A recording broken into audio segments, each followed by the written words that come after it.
নমস্কার। আজকে একটা চিংড়ি মাছের খুব দারুণ টেস্টি রেসিপি আপনাদের সাথে শেয়ার করব, যেটা কিন্তু যে কোনো ভাত আইটেমের সাথে আপনারা খেতেই পারেন।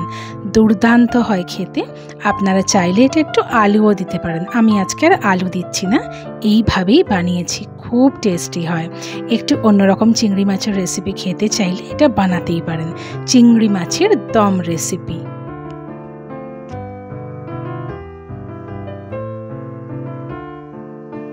তো এর জন্য আমি প্রথমে সর্ষের তেল দিয়ে দিয়েছি। দিয়ে দেবো আমি ছোটো এলাচ, দারচিনি, লবঙ্গ, দুটো শুকনো লঙ্কা। দিয়ে এটা হয়ে গেলে 3টে মাঝারি সাইজের পেঁয়াজকে আমি পাতলা পাতলা করে কেটে নিয়েছি, যেরকম মাংসে আমরা দিয়ে থাকি। দিয়ে সেরকম করে কেটে আমি দিয়ে দিলাম। পেঁয়াজটা কিছুটা হয়ে গেছে, এবার দিয়ে দেবো আমি আদা বাটা 1 চামচ, রসুন বাটাও 1 চামচ। দিয়ে পেঁয়াজের সাথে একটু মিশিয়ে নিচ্ছি। পেঁয়াজটা কিন্তু লাল লাল হয়ে যাওয়ার পরেই দিতে হবে আদা রসুন পেস্টটা। দিয়ে মেশানো হয়ে গিয়েছে।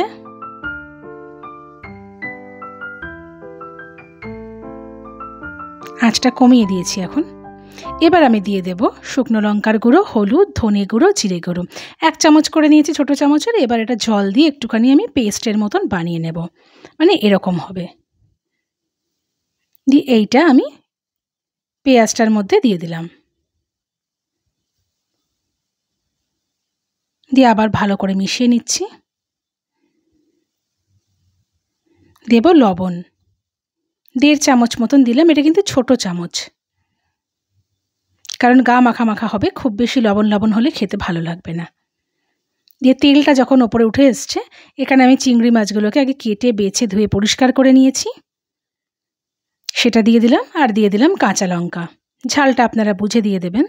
তো আপনারা কে কোথা থেকে আমার রেসিপি দেখছেন প্লিজ কমেন্টস করবেন, আমি যাতে আপনাদেরকে ধন্যবাদ জানাতে পারি। আমার রান্না কেমন লাগছে সেটাও কিন্তু জানাতে ভুলবেন না। তো অনেকক্ষণ এরকম করে রেখে দিয়েছিলাম, তাই জন্য অনেকটা জলও বেরিয়ে গিয়েছে, দেখতে পাচ্ছেন। তো এবার দিয়ে দেবো আমি টমেটো বাটা। এটা 2টো বড় সাইজের টমেটোকে আমি ভালো করে পেস্ট করে নিয়েছি মিক্সিতে। দিয়ে সেটা আমি দিয়ে দিলাম। এটা আপনারা জিরা রাইস, ফ্রাইড রাইস, নর্মাল ভাতের সাথেও খেতে পারেন, খেতে কিন্তু ভালোই লাগে। আপনারা যদি আলু দেন তাহলে একটু ভেজে এখানে অ্যাড করে দিতে পারেন। আমি আজকে আর আলু দিয়ে করছি না।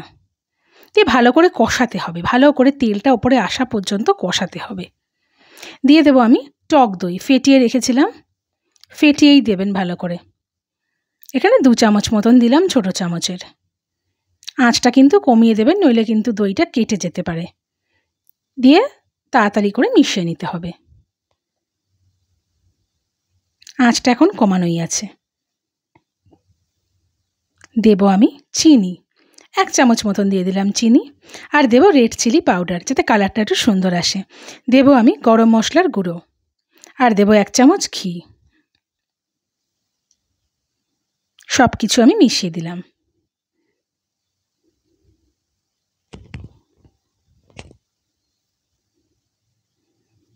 একদম কষে যখন তেলটা ওপরে উঠে আসবে, তারপর আমি দিয়ে দেব জল। জলটা খুব বেশি দেব না, জাস্ট মশলাগুলো চিংড়ি মাছের সাথে মজার জন্য যতটুকু লাগে সেইটুকু দিলাম।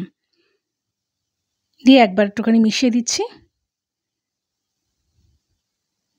দিয়ে আঁচটা মাঝারি রেখে এরকম করে কিছুক্ষণ রেখে দিয়ে রান্না করতে হবে। তাহলেই পুরো রান্নাটা মজে যাবে বেশ ভালো মতন।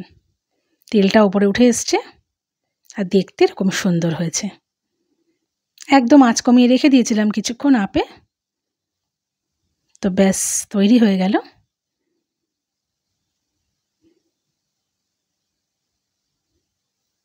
চিংড়ি মাছের দম। তো এটা হচ্ছে ফাইনাল লুক। খুব টেস্টি হয়, একবার আপনারা বানিয়ে দেখতেই পারেন।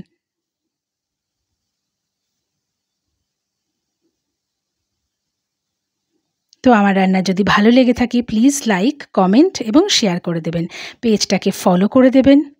আর যদি আপনারা ইউটিউব থেকে দেখেন, চ্যানেলটাকে প্লিজ সাবস্ক্রাইব করে দেবেন। আরও বিভিন্ন রকম রেসিপি আমার ইউটিউব চ্যানেলে এবং ফেসবুক পেজে আছে। আপনাদের রিকোয়েস্ট করব একবার ঘুরে যেতে।